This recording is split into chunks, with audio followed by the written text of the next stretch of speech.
सभी साथियों को नमस्कार। मैं अवनीश कुमार त्रिपाठी, प्रदेश अध्यक्ष काशी जनपद शैक्षिक एकता समिति उत्तर प्रदेश। साथियों, आज की बात करने से पहले मैं एक छोटी सी कहानी सुनाऊंगा। एक व्यक्ति ने एक घोड़ा खरीदा और वो घोड़ा काफी उछल कूद करता था। अपने आप को छुड़ाने के लिए, अपनी स्वतंत्रता को चाहने के लिए बहुत परेशान रहता था। तो उस व्यक्ति ने क्या किया, उसके मालिक ने क्या किया कि एक जंजीर ली और उससे उस घोड़े को बांध दिया।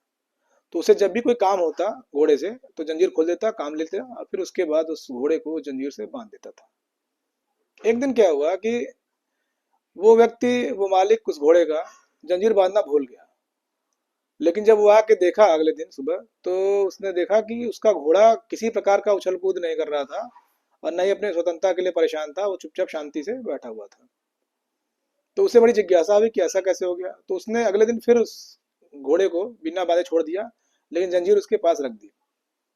अगले दिन उसने देखा कि फिर घोड़ा कोई हरकत नहीं कर रहा है, कोई उछल कूद नहीं कर रहा है, शांति से वो बैठा हुआ है। तो उसने अंदाजा लगा लिया कि इस घोड़े को दास्ता की आदत बन गई है, इसे गुलामी करने की आदत बन गई है, उसे जंजीर की आदत बन गई है। उसे लग रहा है कि उसके पैरों में जंजीर बंधी हुई है। कमोबश स्थिति हमारी भी यही है। हम उस जंजीर को देख तो नहीं पा रहे हैं कि कौन सी जंजीर हमें बांधी गई है, वो रहस्यमयी है, किंतु अपने आप को बधा बधा महसूस करते हैं। और कोई कार्य अपने हक के लिए, अपनी जो जायज मांग है उसको मांगने के लिए हम सोचते हैं कि हम तो बधे हुए हैं, हम क्या कर पाएंगे। ऐसा नहीं है। हम चाहें तो हम कुछ भी कर सकते हैं, क्योंकि हम लोग घोड़े नहीं हैं, हम लोग जानवर नहीं हैं। हम लोग एक शिक्षक हैं, हमारे अंदर विचार की शक्ति है।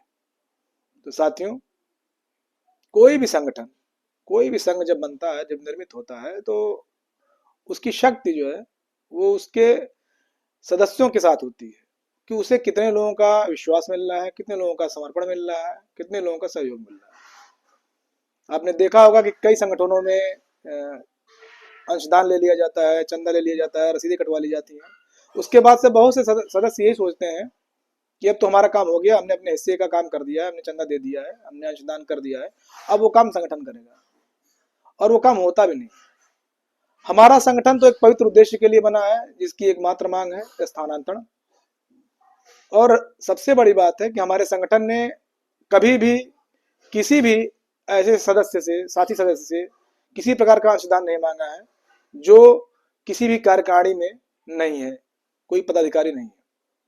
तो साथियों, हमें तो आपका किसी प्रकार का आर्थिक सहयोग चाहिए ही नहीं, हमें सिर्फ चाहिए आपका भौतिक और वैचारिक समर्थन।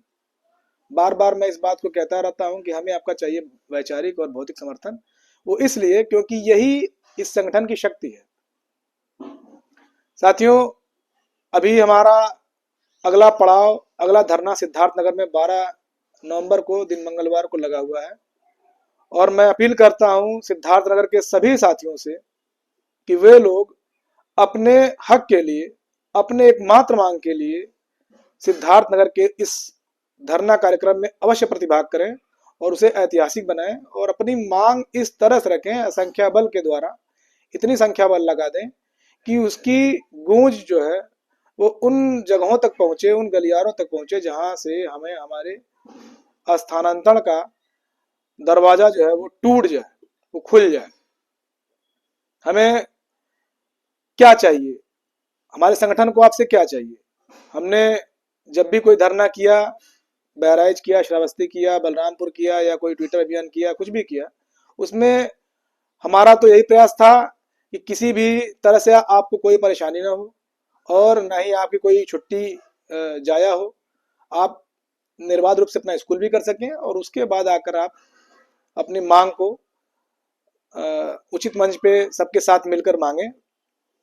तो साथियों, हमें आपके साथ की सख्त आवश्यकता है और आपको भी आवश्यकता है, क्योंकि ये स्थानांतरण किसी एक के लिए नहीं होगा, ये किसी संगठन या किसी संगठन के किसी 25-30 व्यक्ति के लिए नहीं होगा, बल्कि ये जब भी ऐसा कुछ होगा स्थानांतरण, वो सबके लिए होगा और सबके भले के लिए होगा, सबके हित के लिए होगा। क्योंकि जितने हम पीड़ित हैं, हम आज आकांक्षी जनपदों में 20 से 25 हजार लोग पीड़ित हैं, अपने घरों से दूर हैं, वो दंश हम झेल रहे हैं पिछले 10 वर्षों से या उससे ज्यादा भी वर्षों से।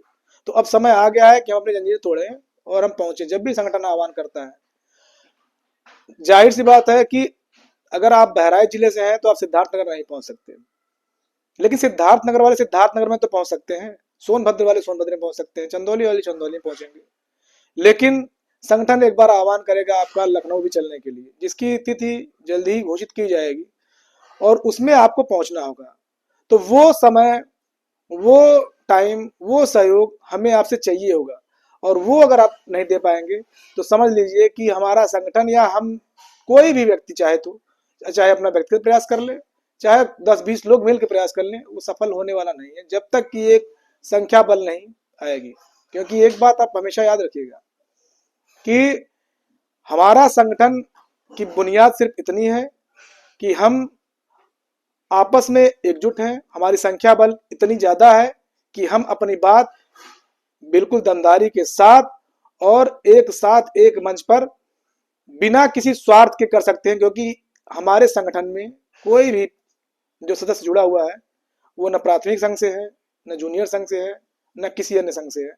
कहने का तात्पर्य है कि न वो प्राथमिक का शिक्षक है, न जूनियर का, सब एक है, क्योंकि सबकी पीड़ा एक है, उनका ट्रांसफर नहीं हो रहा, उनका स्थानांतरण नहीं हो रहा है। इसलिए साथियों, मैं पुनः अपील करता हूं कि आप अपनी जो वैचारिक शक्ति है उसका प्रयोग सोशल मीडिया पर अवश्य करें, अपनी बातें रखें, स्थानांतरण को कैसे हम लोग मजबूत बनाएं, अपनी मांग कैसे मजबूत कर सकें, उसके लिए आप लोग बराबर अपनी पोस्ट देते रहें।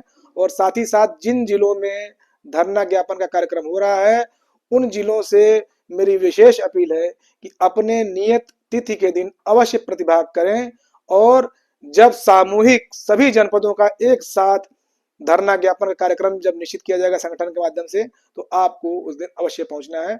इसी के साथ मैं अपनी बात फिर खत्म करता हूं, ये कहते हुए कि 12 नवंबर को सिद्धार्थ नगर को जो कलेक्ट्रेट परिसर है उसको ऐतिहासिक बना देना है संख्या बल के द्वारा। और उसके पहले सभी साथी जो जितने भी लोग जुड़े हुए हैं किसी भी जनपद के हों, अपने सोशल मीडिया के माध्यम से इसका खूब प्रचार प्रसार करें और हर जगह पहुंचाएं कि हमारा संगठन कहाँ कहाँ क्या क्या कार्यक्रम आयोजित कर रहा है और हम लोग कितने परेशान हैं। धन्यवाद।